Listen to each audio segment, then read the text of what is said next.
9월 12일 월요일 하나님께서 이 시간 주시는 말씀은 창세기 22장 15절에서 24절 말씀입니다. 창세기 22장 15절에서 24절 말씀. 여호와의 사자가 하늘에서부터 두 번째 아브라함을 불러 이르시되 여호와께서 이르시기를 내가 나를 가리켜 맹세하노니 내가 이같이 행하여 내 아들 내 독자도 아끼지 아니하였은즉 내가 내게 큰 복을 주고 내 씨가 크게 번성하여 하늘의 별과 같고 바다의 모래와 같게 하리니 내 씨가 그 대적의 성문을 차지하리라. 또 내 씨로 말미암아 천하 만민이 복을 받으리니 이는 내가 나의 말을 준행하였음이니라 하셨다 하니라. 위에 아브라함이 그의 종들에게로 돌아가서 함께 떠나 부엘세바에 이르러 거기 거주하였더라. 이 일 후에 어떤 사람이 아브라함에게 알리어 이르기를 밀가가 당신의 형제 나홀에게 자녀를 낳았다 하였더라. 그의 맏아들은 우스요 우스의 형제는 부스와 아람의 아버지 그무엘과 겟셋과 하소와 빌다스와 이들랍과 부두엘이라. 이 8사람은 아브라함의 형제 나홀의 아내 밀가의 소생이며 부두엘은 리브가를 낳았고 나홀의 첩 르우마라 하는 자도 데마와 가함과 다하스와 마아가를 낳았더라. 자, 오늘 22장 하반절 이제 후반에 해당되는 그 말씀에 대하여 나누고자 합니다. 전반에는 아브라함이 이제 하나님께서 그의 이삭을 하나님께 드릴 것인가 이제 그것에 대하여 믿음의 시련과 훈련을 시키시죠. 이 과정을 통해서 우리는 그 어떤 시련 가운데서도 그 아브라함을 위해 순양을 미리 준비하신 것처럼 그 시련이 그 훈련이 그 아브라함을 죽이고자 이삭을 죽이고자 위함이 아니라 훈련 자체가 하나님의 사랑이요 하나님의 어떤 더 큰 그릇을 그리고 더 하나님의 사람으로 빚어가는 도구로 사용되는 과정이었음을 우리는 말씀 속에서 우리를 보게 됩니다. 하나님께 자신의 아들을 내어드림으로써 어마어마한 하나님의 축복과 은혜 그리고 아브라함이 이 테스트를 통과해서 하나님께서 그에게 어마어마한 은혜들을 복들을 베풀어 주신다 하셨습니다. 그래서 이삭을 통해 그 이삭을 드림을 통해 하나님을 향한 사랑을 확인했고 그로 인해서 자손을 번성하게 하고 하늘의 별과 같고 바다의 모래와 같고 천하 만민이 복을 받는 너희 씨로 말미암아 되겠다 약속하시는 위대한 하나님의 약속이 그 아브라함에게 전달되어지게 됩니다.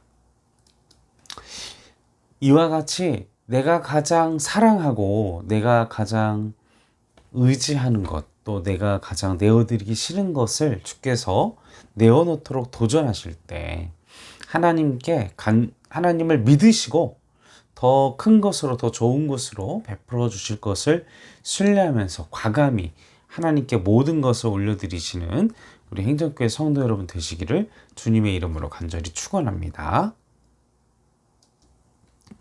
그와 같을 때 드렸을 때에 하나님께서 우리에게 어마어마한 아브라함과 같은 복과 은혜를 베풀어 주실 줄로 믿습니다. 자, 계속해서 보면 19절에 이제 시작 봅니다. 19절 오늘 본문 말씀. 아브라함이 그의 종들에게로 돌아가서 함께 떠나 부엘세바에 이르러 거기 거주하였더라. 그의 종들에게로 22장 19절에 그의 종들에게로 돌아간다. 이제 어디로 돌아가는 거예요? 하나님께 드리고 이제 그 출발했던 이삭을 바치고자 시작했던 그 노예들이 있는 그 자기 종들이 있는 곳으로 이제 돌아가는 것이죠. 그래서 여기서 돌아가다는 슈브라는 원어인데 히브리어 원어인데 거기서 돌아서다 회복하다 새롭게 되다라는 의미가 있습니다. 그러니까 단순히 그 종들에게로 돌아갔다. 그 이제 테스트의 훈련 과정 마치고 그 산에서 내려와서 종들에게 돌아갔다는 의미만 있는 게 아니라 돌아서고 회복되고 새롭게 된다. 새롭게 됐다. 새롭게 되다라는 영적인 의미가 있다는 것이죠. 아브라함이 영적으로 회복되어져서 새로운 영적인 삶을 살게 되는 사람이 됐다는 것입니다. 그러면서 이제 아브라함이 정말 믿음의 조상으로서의 삶을 더 이제까지도 그렇게 살아왔지만 그 이삭을 드린 사건으로 인해 더 정말 믿음의 조상이구나 하는 그런 믿음의 행보들을 하게 된다는 것이죠.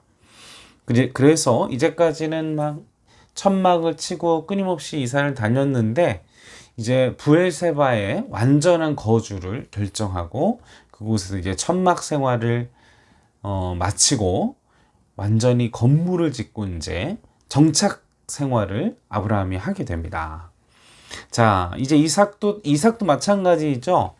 일단 아버지만 내려갔어요. 그의 그 모리아산에서 하나님과 깊은 영적인 교제와 훈련을 또 그 이삭이 체험하게 됩니다. 그러면서 이삭 또한도 영적인 삶으로 변화가 있었고 그것으로 인해 이삭도 더욱더 성숙한 사람이 되어졌다는 것이죠. 이것을 보면요, 우리 하나님의 사람들은 늘 하나님의 살아계심과 하나님의 역사를 예배 안에서 나의 삶의 자리 가운데에서 경험해야 한다는 것입니다. 그 경험이 있어야만, 그 체험이 있어야만, 하나님과의 1대1의 체험이 있어야만 우리가 어떤 시험과 연단과 환난이 다가와도 그걸 이겨낼 수 있는 담대한 믿음, 흔들리지 않는 믿음을 우리가 가지게 된다는 것이죠. 그래서 우리에게 주어지는 일상생활 속에서의 힘든 일들, 또 내가 감당할 수 없는 그런 고난이 다가올 때 두려워하지 마시고 그 과정을 통해 하나님의 나를 훈련시키시고 연단시키시고 보다 더 새롭게 변화시키는, 돌아서게 하는, 회복되게 하는 이 아브라함 같은 은혜가 우리의 삶 가운데 있을 줄로 믿습니다. 자, 20절 말씀해 보면 이 일에 어떤 사람이 아브라함에게 알리어 이르기를 밀가가 당신의 형제 나홀에게. 나홀은 아브라함의 형제죠. 데라가 이 아브라함만 데리고서 이렇게 여행을 시작하고 이 나홀은 중간에 빠지게 됩니다. 완벽히 가나안 땅으로 그 하란에서까지 도착을 하게 되고 중간에 완전히 나홀을 완전히 챙기고 데리고 가지는 않아요. 중간에 이제 내려놓고 또 이제 아버지 데라도 이제 하란 땅에서 있게 되는데, 그런데 지금 어떤 사람이 아브라함을 찾아왔습니다. 그리고 이 사람은 나홀의 명령을 받은 사람이라고 합니다. 그리고 이 사람은 어떤 시기에 왔습니까? 이삭의 모리아산에서 이삭을 드리고 그 모든 아까 체험적인 아브라함의 어떤 영적인 체험과 그런 상황이 다 지나고 난 뒤에 왔어요. 그러면서 이 어떤 사람이 이야기를 하고 있습니다. 그런데 이 원어에는요, 이 이야기하고 있는 이 단어에 어떤 사람이, 그리고 그가 말하고 있는 그 상황이 그냥 뭐 단순히 말하는 게 아니라 비난하다라는 뜻이 담겨 있습니다. 그러니까 비난하면서 선포한다라는 것이죠. 아브라함, 당신이 그 하나님이란 신 때문에 가족도 다 버리고 아버지 혼자 버려두고 너 혼자 이 가나안 땅에 와서 이 나홀이 또 이제 결혼을 하게 됐다. 뭐 하는 거냐 지금. 이런 식으로 비난하는 논조의 그런 말이, 이런 지금 이 논조가, 그가 얘기하는 말투가 그런 비난의 의미를 가지고 있다라는 것입니다. 아브라함을 보아라. 이제 사람들한테 또 아브라함이 이렇게 가족도 버리고 자기 마음대로 그 신에 도취돼서 온 사람인 것처럼 이렇게 일방적으로 이야기를 하게 되죠. 그래서 데라가 아브라함이 75세 떠나올 때 데라의 나이는 145세였고 60년을 더 살다가 205세에 죽게 됩니다. 네, 그러면서 나홀도 하란에 이제 머물게 돼요. 자연스럽게. 이제 아브라함만 당시에 이제 가나안 땅으로 오게 되고, 근데 여기 보면 그 주석에 보면 나홀이 이 하란에서 엄청난 부와 명예를 누리는 사람으로 변해 있었다고 합니다. 이제 하란 땅에서 성공을 한 모양이에요. 그래서 그곳에서 유지로, 그리고 그의 아들들이 12방백이 되었다는 그런 기록들이 남아 있습니다. 고대 근동 지역에서는 사람의 이름들이 그 지역을 담당하는 사람의 이름이 되었대요. 그러니까 그 지역에 담당하는 사람의 이름이 그 지역의 이름이 되었다고 합니다. 그래서 그 지역들의 수장 12군데의 나홀의 아들들은 이미 12군데의 그리고 도시국가를 많이 이루었잖아요. 12군데의 나라를 다스리고 있는 막강한 유력가들이 됐다라는 것입니다. 그러면서 나홀의 아내 밀가는 왕후, 여왕이라는 뜻을 갖고 있는데 왕후의 대접을 받으면서 살고 있다라는 것이죠. 자, 이것은 어떤 의미를 가지고 있습니까? 그의 나홀이 너는 하나님의 말씀대로 어떻게 되는지 모르겠는데 나는 성공했다. 이제 그런 논조가 있는 것 같아요. 엄청난 부와 명예와 권력을 누리고 있고 자신의 아들들도 성공했고, 그런 아브라함에게 얘기를 하고 있는 거죠. 지금 당신이 가족도 버리고 와서 그 형제 나홀은 이렇게 잘 되고 잘 살고 있는데 당신은 뭐 하고 있는 거냐? 이런 비난과 힐조의 얘기가 오늘 말씀에 진행되고 있다는 것입니다. 이걸 우리의 삶을 봐도 이제 또 추석 명절 하시면서 또 가족들 간에 또 마음 상한 일들 또 있으셨을지 모르겠지만, 이런 일, 우리가 가족들끼리 좋은 얘기만 하면 좋은데 또 뭐 믿음 생활 때문에 믿지 않는 가정들 가운데에서는 또 예수 믿어서 무슨 복이 있냐, 뭐 잘되기라, 이런 게 영적인 공격들을 받아요. 그죠? 이제 아브라함과 같은 공격을 받을 때가 있다라는 것입니다. 근데 다양한 건 뭐냐? 아브라함이 어떤 상황 속에서 이런 비난과 힐난을 들었어요? 하나님과의 만남, 그리고 하나님과의 그 영적인 그 훈련 속에서 완전 테스트를 마치고 나서 이제 또 다른 그런 영적인 시험거리가 찾아왔다라는 것입니다. 그나마 좀 다행일 수 있지요.